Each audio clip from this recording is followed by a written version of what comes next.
Welcome to Hospitality on the Rise, the podcast about the people shaping the hospitality industry and their journeys. I'm your host, Alice Cheng, founder and CEO of Culinary Agents, hospitality's go-to hiring platform. And I'm here to give you your dose of virtual mentorship. Here, we'll be sharing the stories, lessons learned, and advice from hospitality leaders who've carved out their own path to success. After all, this industry is where many get their start and go on to do incredible things.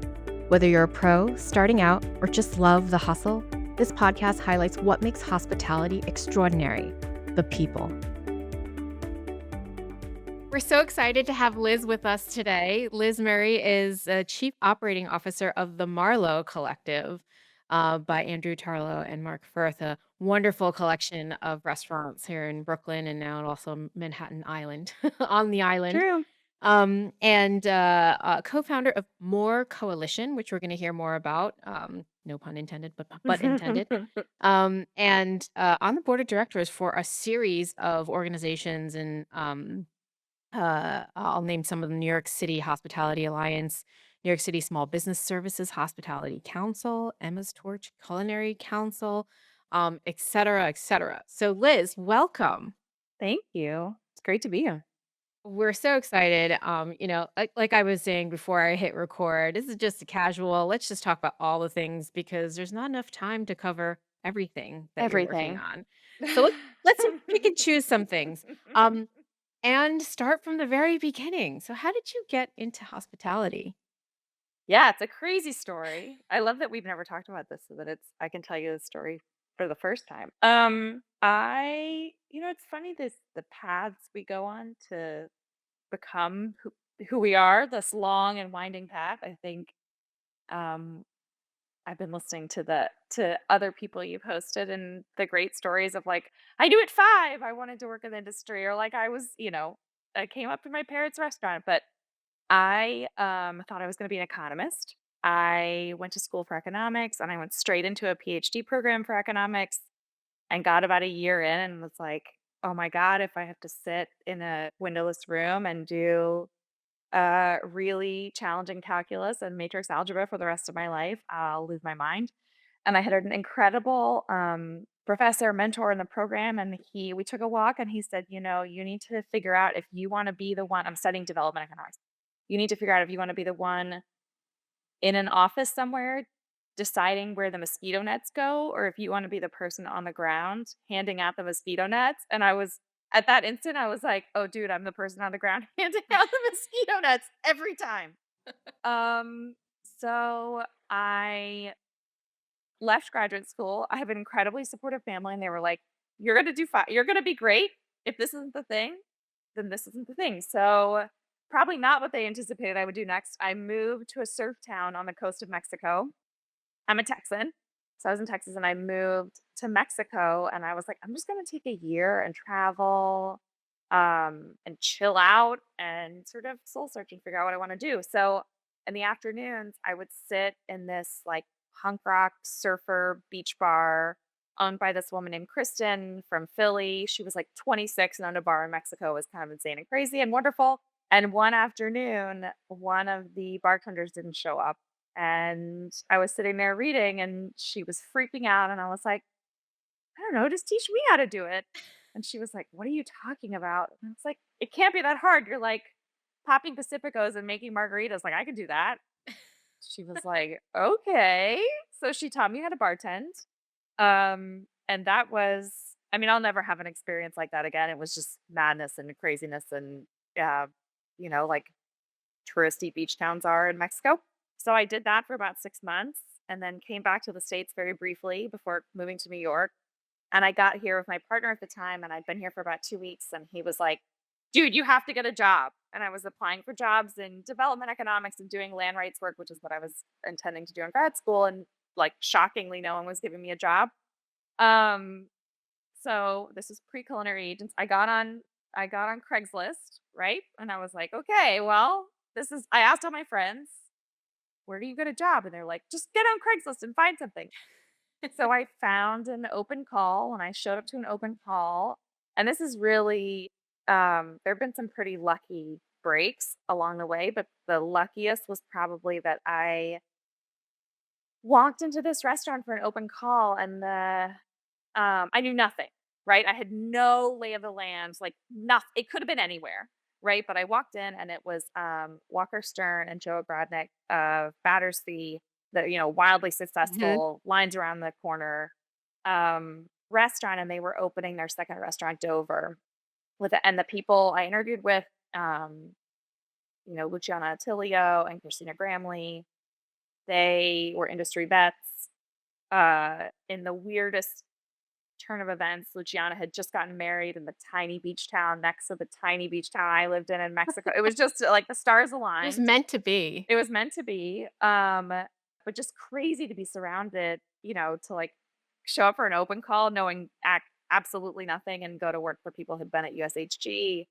Um, and a host of other really incredible places, and to get to learn from them for a couple of years. So they gave me a job as a host. They were like, "You can be a host. That's about your skill level." Like, great. You gotta start That was it. somewhere. You got to start somewhere. So I was a host for like a week. Luciana walked up to me in the middle of service one day as I'm like, plotting the room, and she's like, "There's this job, and it's called expediter, and you stand in the kitchen and you are like the air traffic controller of the kitchen, and you keep all the wheels on and make sure everyone's getting their food on time." And I looked at her, I was like, "Okay." She's like, "I think you can do this job." Like, "Okay, I'm sure I can do the job." And I was like, "Does it pay more than the job I'm making now?" And she was like, "Girl, all of these jobs pay more than the job you're making now." And I was like, "Great, I'll take it." I You know, love it. I mean, I'd been in New priorities, York right? for like a month. So then my next shift, she was like, "I'm gonna stand with you for the first part of this and show you how to do this job." And she was maybe with me for 15 minutes, and it was like Alice falling through the, trap door to another world. Like, I found my people. Um, and it like actually still makes me emotional thinking about it. I fell in love with that job so hard. Like, just being in the thick of it, and all also getting to stand there and like, Boss everyone around. No, I'm I was kidding. just gonna say, no, that's exactly what I was gonna say, but it's so weird because I also didn't know anything, right? Um, but I just stepped into it really quickly, and I loved it, and I did that job. I think I worked 6 days a week for like a year and a half. And that was the very beginning. I Alright, just well, you answered my crazy. second question, was when what was the moment that sparked the, "This is for me," right? Because oftentimes people that's one of the wonderful things about the industry, you can work in it, you can dip your toe in it, you can do it as a side hustle, etcetera, and you can do many other things simultaneously, but at some point, those who then pursue careers in it, there was a moment where they were like, "This could be something Yeah. real that, I could Oh, well, really that came pursue." later, Oh, okay. actually. Okay, well, let's get to that then. So when I was, like I said, I'd been at Dover for about a year and a half, and Luciana had left, and she'd gone back to Gramercy Tavern because Kim DePaulo, who's now the chief development officer for Drive Change, and I know a friend of Culinary Agents, like, just an incredible human being. Luch had gone back to work for Kim because she'd taken over the helm as GM at Gramercy. And she texted me one day and she was like, "You've got to come to Gramercy. There's great things happening here." So I was like, "Okay." So I walked. I don't know if you've ever been in the staff through the staff entrance at Gramercy Yes, I Tavern, have. right? So you walk through, for everyone who hasn't been, you walk through these doors to like the left side of the restaurant, and the floorboards are, 100 years old. It feels like they squeak, it feels like real. And I will never forget this moment for the rest of my life. I opened the door from that staff back hallway into the dining room at Gramercy Tavern, and it was like everything went from black and white to color. I mean, like in that moment in Wizard of Oz, right? Where she's like in Oz. I could not believe how beautiful this place was. And the staff, I mean, I think they were all oh yeah, they were having pre-shift, and Kim was gonna interview me between pre-shift as they finished setting up for lunch service. And I was just like, "Where am I?" And I sat down with Kim, and I just immediately fell in love with her too. She's, yeah, She's a wonderful. visionary, a wonderful human being. Um, and I was like, she was like, "You wanna come work here?" And I was like, "Dude, I'm all in." And that was it for me. I think I didn't know, also the first couple of years here, I'm sure most people are, so poor, right? Like I couldn't afford to eat at a place like Gramercy, right? I was like my bodega guy kept me alive for those years, not Gramercy Oh, yeah. Tavern. So it was like the bodega guy and family meal, right?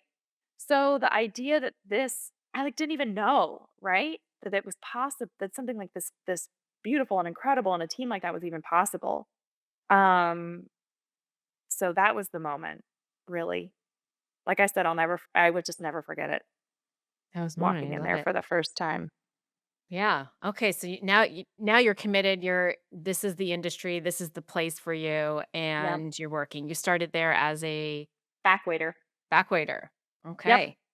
I was a back waiter for 3 weeks, and I kind of it's the incredible thing about USHG and about companies like USHG is you start to have, access to other you start to see other jobs, right? You're like, "Oh, there's this job I never knew about, and this job I never knew about," and the context for what's possible starts to expand. Right? Which, I knew coming out of being an expediter, I was like, "I love the kitchen. I love these people. How do I" but I also recognized, like, it wasn't sustainable for me. I didn't walk into this industry like, when I was in Mexico, I was 28, right? I was 30 when I moved to New York. I was like, I can't do this forever." But I wanted to stay as close to the action as possible.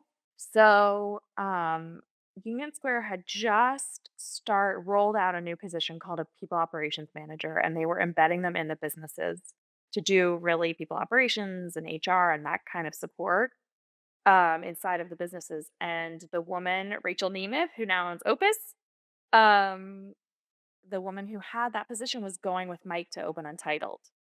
And I remember I'd been there maybe 3 weeks. I walked up to Kim and I was like, "I want that job." And she was like, "Okay." Like in the middle of service, right? I'm like, "I want that job." And she was like, "Well, that job is opening because Rachel's leaving." She's like, "Are you qualified for that job?" And I was like, "Let me tell you, there's all kinds of stuff you don't know about me." So she was like, "Well, I have a final interview with someone tomorrow. So if you're serious, I'm going to send you the job description and you should look it over and you need to put your, you know, name in the hat." So I did. I applied. I went to the home office and interviewed with Legna Santiago, and they gave me the job. And I think about that moment a lot too, and it's something that I try to instill in our teams and that, do with the do a lot of workforce development work in the city. And I think that taking bets on someone, um, making kind of a big educated big bet on someone, um, and there's a lot of, the skills-based hiring, all those fancy words for it. But I think, I try to pay that forward because the bet that Kim made on me was really the beginning of everything else, and gave me access to a whole again, it's like then the world got bigger, right? That role made the world get bigger, and I started to have access to the home office and be working with people in the home office, and, for a while towards the end of my time at USHG, I was leading the community council for the company and meeting people from all over different businesses. And so I think, I just really try to instill that there's on both sides, right? You have to raise your hand and go for the big leap. And then for the people who have the honor really of giving people those opportunities, like trusting your gut and helping people make the leap because I think, hopefully I've helped the companies that I work with and for be successful. And if Kim hadn't, I think I'm so ambitious, frankly, Alice, that it would have only been another 3 weeks before I was like, "Oh, no, Matter I of want that." time. Yeah, Yeah. right? It was a matter of time, but, um, That's important it's because so sometimes important. part of it is, really asking yourself, like, what do you want to do? And that can be something that you continue to ask yourself and Yeah, until because it's okay to say, I don't know, I'm doing this now. I love this. What do I love? And then what else? And like you said, your world gets a little bit bigger because you're exposed to different things and different yep, people with different skills. But if you don't share those desires with people, then it makes it more difficult for them to help you, right? So even if right. the timing didn't align perfectly at that very moment, Kim already knew from that moment on that Exactly. that was something you're interested in, and that, could, open up things that you're just not even aware of. So I feel like that's something that is a really, really good little piece of advice that I'll latch on to. Yeah, I mean, you have to put yourself out there. I say this to people all the time. No one but you has the responsibility for getting yourself from A to B. We're lucky if we have community and sponsors who help us move from one place to another. But yeah, you have to speak up, especially women, because we tend not to. Yeah. Well, how did you transition to the Marlow Collective, where you've been for over 8 years? I know, it's crazy, isn't it? I'd been at Gramercy for about 2 years. That was during the hospitality included period, so I was really hands-on with Kim and John Reagan and Mike and building the pathways, especially because a huge part of that work that people probably don't know from the outside is that we were trying to build career pathways for back of house workers in that process, right? There was a lot of work happening to actually define what that pathway looked like. So did all of that work alongside those incredible leaders for probably the last year of my tenure there, and I was working on the community council, and I could feel that I was, like, ready for you I think you're both pushed and pulled, right? Some part of you is, like, pushing you into the future, and then when you find that thing, or this is how it's always been for me, I find that thing, and then it's the thing that pulls me then, and Mike used to get every cookbook, right? So, like, anytime a cookbook was released, they sent it to Mike, and I had, another another one of the great good fortunes of my career has been that I shared for the 2 years I was at Gramercy an office, it was like 5 by 5 with Beth I've been in Wisniewski. there. I mean, right?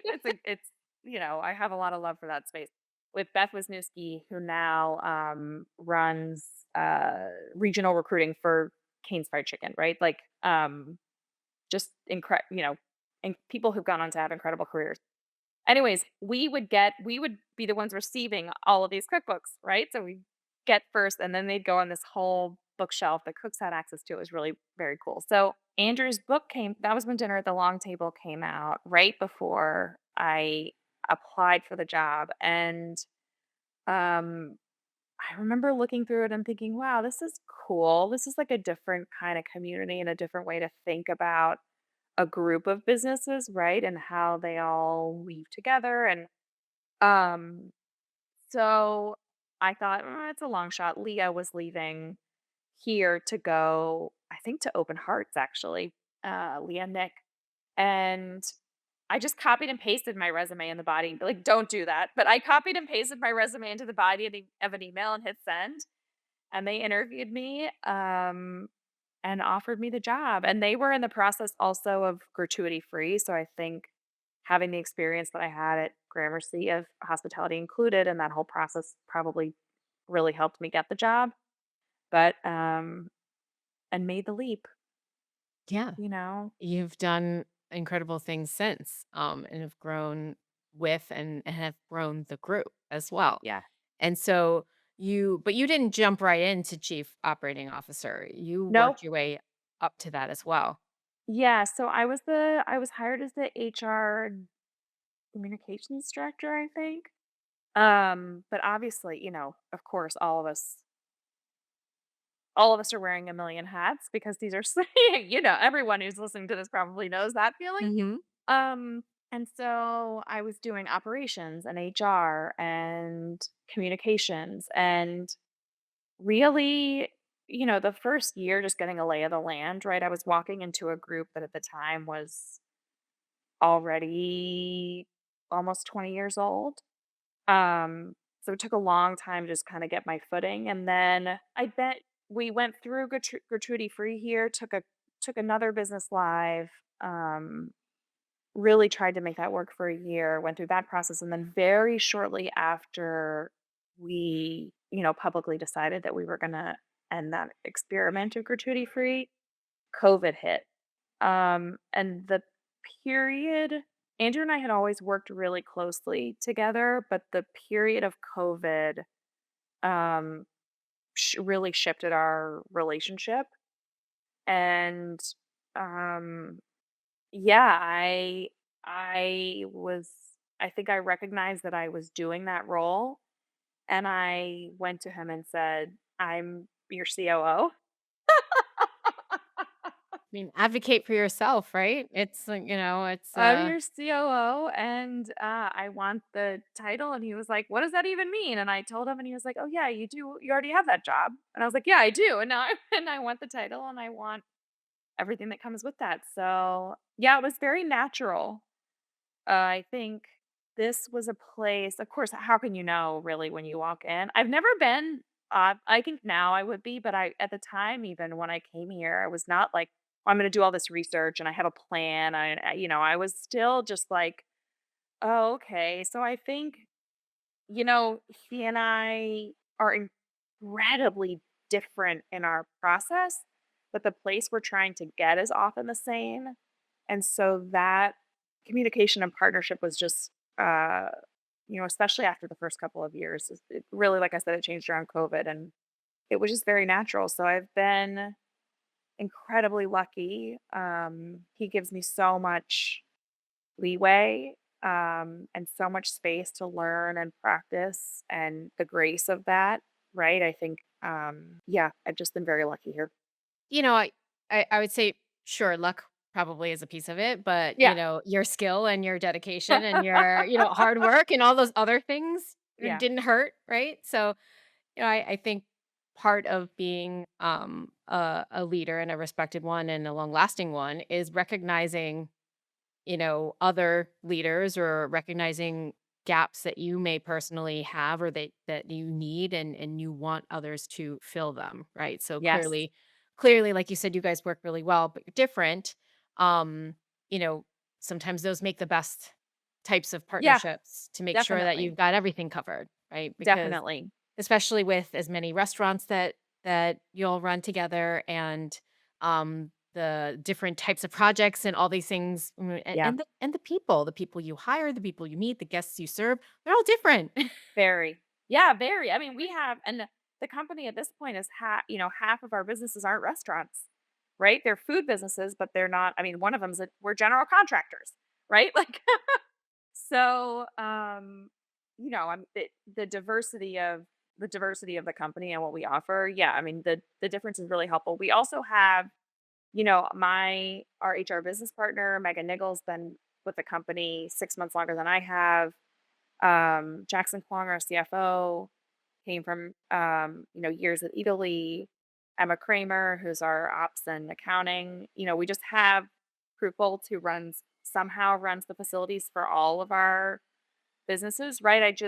We have a team that I think, the tenure of Jackson was the newest one to come on, and that was almost 4 years ago. Right? So I think also we've been able to build a team that is incredibly all of us are incredibly different, but incredibly cohesive and supportive. One of us always is able to motivate, everyone else in like the hardest moments. Someone always catches all of us and helps us move forward. Um, so I'd be remiss not to mention that. And then of course the operators who run these businesses day to day are also just incredible. Yeah, and I mean, of course, team and team culture stems It's from huge. leadership, right? And in an industry that is very notorious with extremely high turnover, when you find folks that have been somewhere for years and years, you know that there's something special that's holding it together, right? So Yeah. congrats to all of you. Thanks. What is next? What's next for you? Ooh.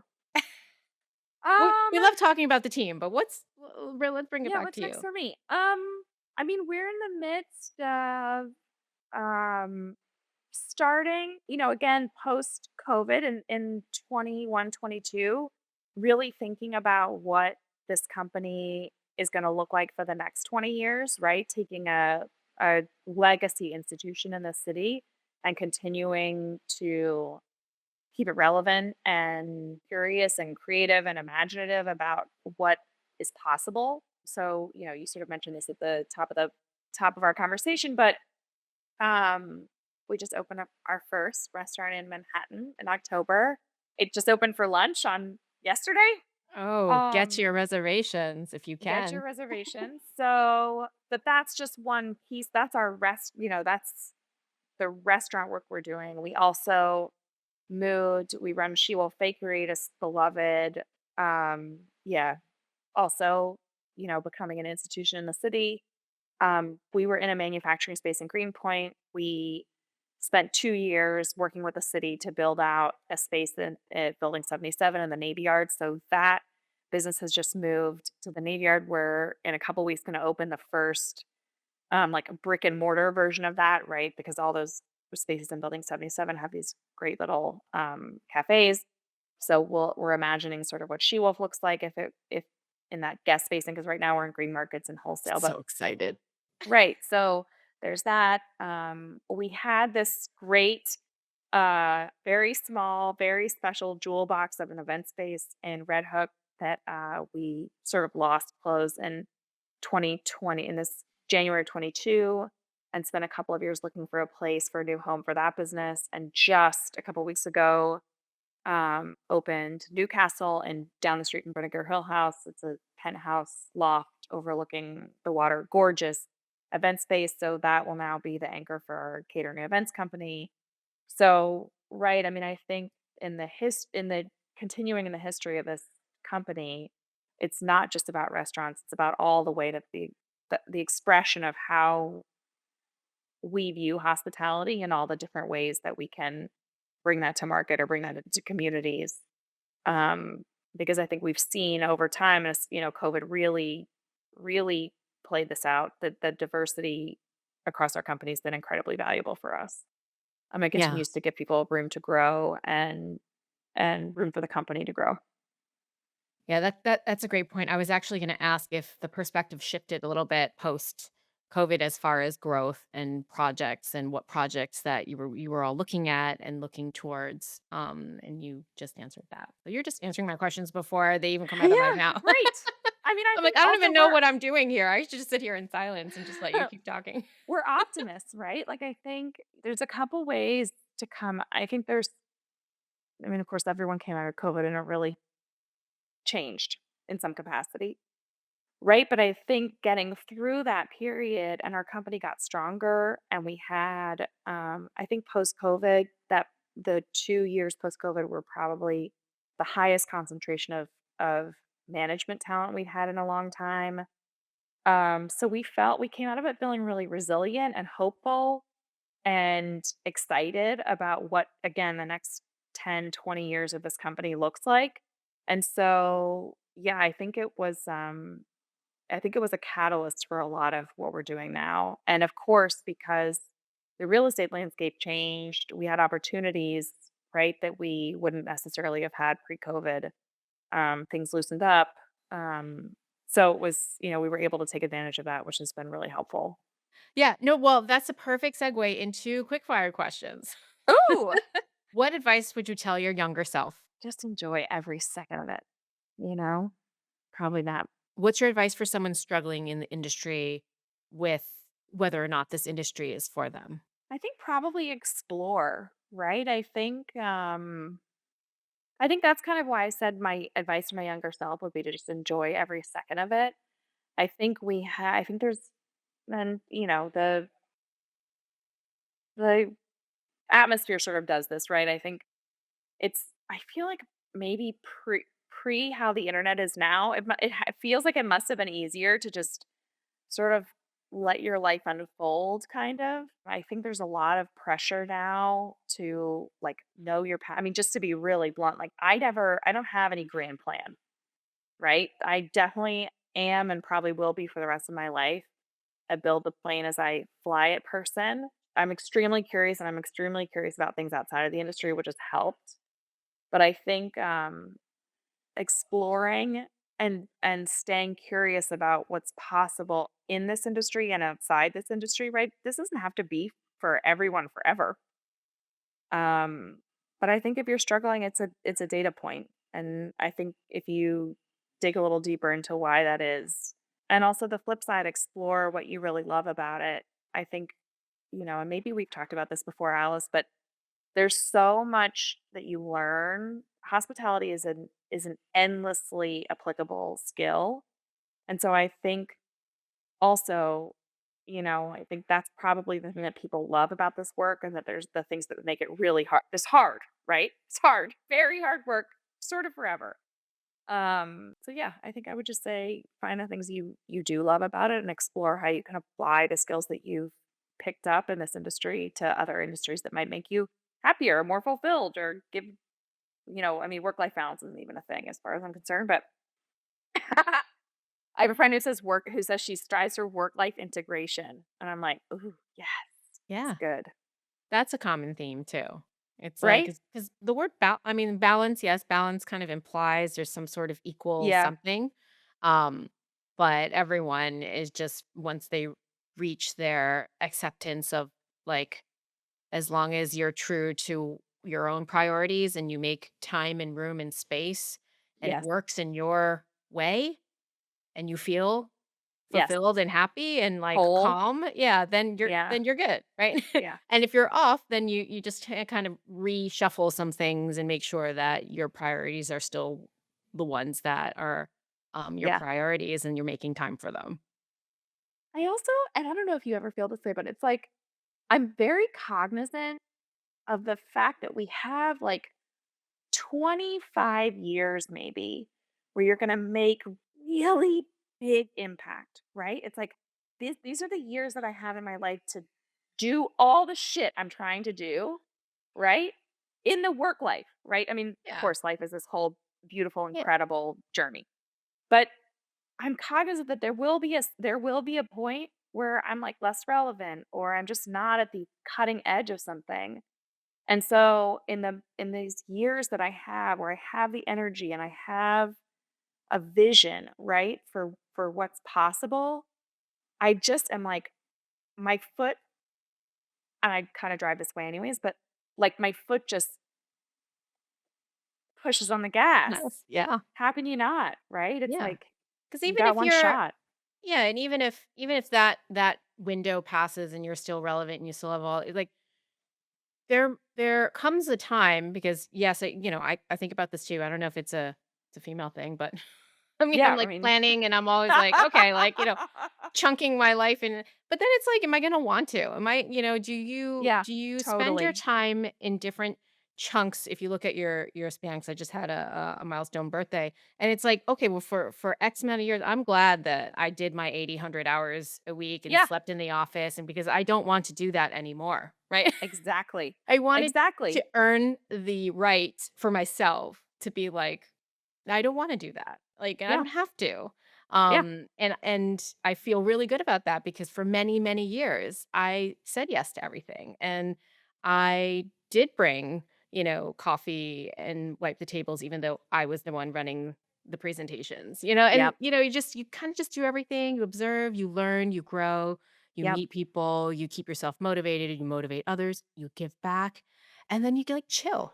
I mean, Yes. I have this goal, by 60, I want, like, no have to. That's kinda how I call it, right? It's like, yeah, I can do all these things, but I don't have to, right. right? Yeah, I And so like I that. just, and that's what, 20 years from now, and it sounds like a lot, but god, they go so fast, It and does. it's just, it's like, again, I just am, yeah, I'm just driven, I think. Yeah, I feel you. Yeah, I do. And that brings me to, what's your advice for fellow hospitality leaders? Put your own mask on first. I think that's been the hardest thing for me to learn. I'm still learning every day that I have to take care of myself first, right? Then I think um, keep deep interests outside the industry, right? Like I love art and travel and being outside and all these things. And I think, and I read a ton about stuff that has nothing to do with this industry. And so, what it again, kind of going back to the, you're just widening your scope, that it enables me to integrate all these ideas from inside to outside and make the whole of my life much richer. So I would say that. And then the third thing is that in this industry in particular, um, it's so day to day, minute to minute operational that keeping time, blocking time, taking a day, even if it's a work day, a full day to just vision the next 6, 12, 18 months. Like, right, I have to do that in my role because I have to be those steps ahead to bring our teams that place alongside Andrew, of course, and the rest of the people who have that responsibility. So I think that always, you know, it's very easy to get stuck in the day to day. So giving yourself space and time to vision so that you have a thing that you're driving towards. I love it. On that note, Liz, thank you so much for Thank you, taking time Alice. to speak with us, speak with me, share a little Such a bit gift. about you. I know I'm like, I learned so much. I love these because I learned so much about people that I've known for years. Right? It's like Yeah, this is just my excuse to like catch up with friends. So, so great. Also, so leaders, thank most of us you. don't like to talk about ourselves at all, Of you course not. know. So it brings me joy to force you all to talk about yourself and to brag about you in the process. But Thank you, well, so Alice. nice to see you and thank you so much. And I Great can't to wait see to you see too. what's coming next. Thanks. Remember, success looks different for everyone in hospitality. No two paths are the same. If you have a leader or a topic you want to hear about, email media@culinaryaagents.com. Hospitality on the Rise is brought to you by Culinary Agents, connecting top talent with employers since 2012. Whether you're hiring or looking for your next opportunity, join us at culinaryagents.com. For more inspiration, subscribe to Hospitality on the Rise and visit hospitalitycareerpaths.com, a free platform by Culinary Agents. Thanks for tuning in. Remember to like, follow, and subscribe. And if you love this episode, share it with someone who could use a little inspiration.